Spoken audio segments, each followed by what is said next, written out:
Pineapple is basically the most delicious fruit out there, and people keep on ruining it. So consider this an intervention. This is Minute Food. I, too, used to be a pineapple ruiner.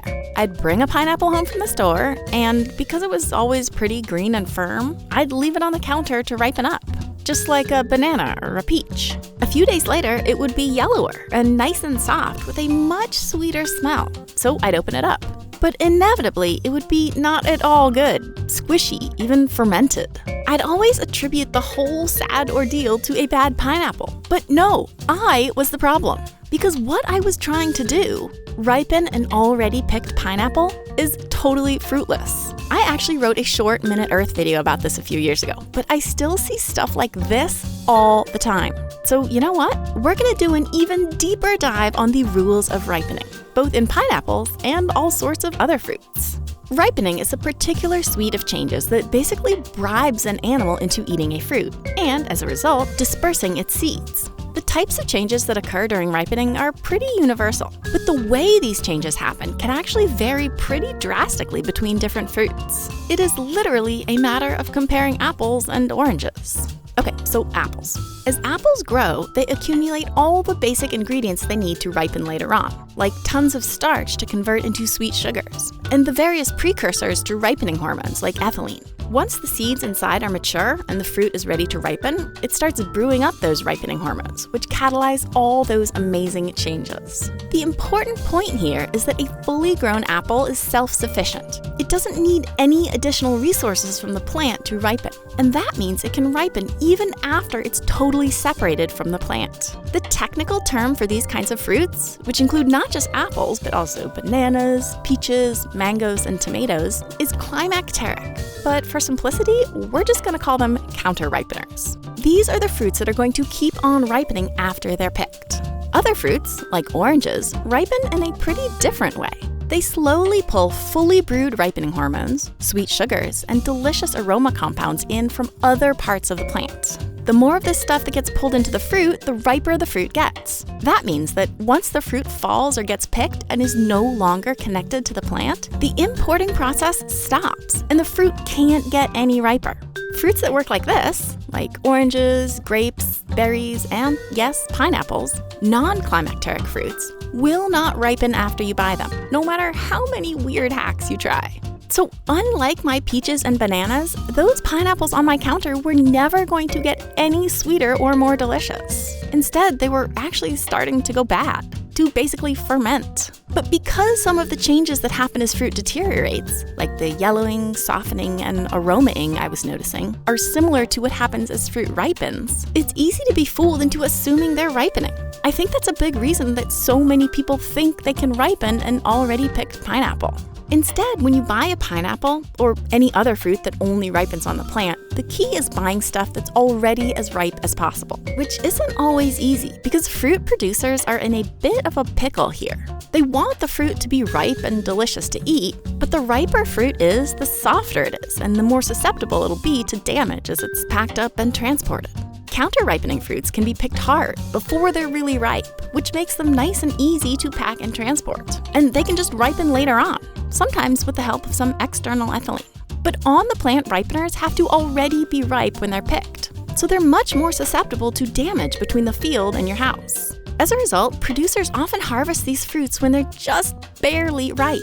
That's why the strawberries, cherries, and yes, pineapples that you see in the store might not seem all that ripe. They are ripe, but just barely.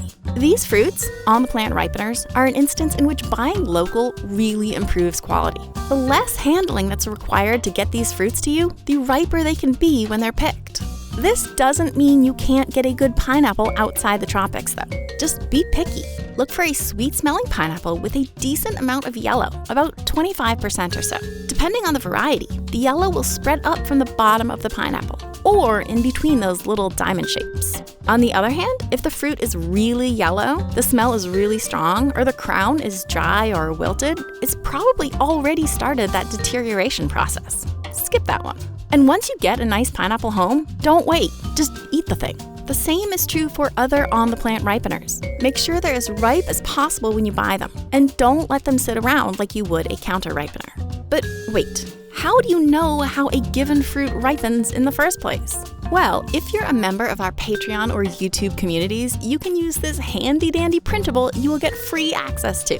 You can also find a really nice magnet version in Minute Earth's online merch store. But maybe you're interested in a fruit we couldn't squeeze on those visual guides. How do you know whether your fruit will keep on ripening or not? Here, it pays to think back to why fruit ripens in the first place, basically bribing animals to disperse its seeds. It makes sense that a fruit will ripen in a way, and in a place, that makes it accessible to the particular animals that disperse its seeds. And there is some definite correlation between traits that might appeal to certain types of dispersers and whether a fruit will ripen off the plant or not. Fruits that are large and strong-smelling, traits that would attract mammalian ground dwellers, tend to be able to ripen on the ground, and, by extension, on your counter. Fruits that are smaller and super brightly colored, traits that make sense for tree-dwelling dispersers like bats and birds, tend to only ripen attached to their plant.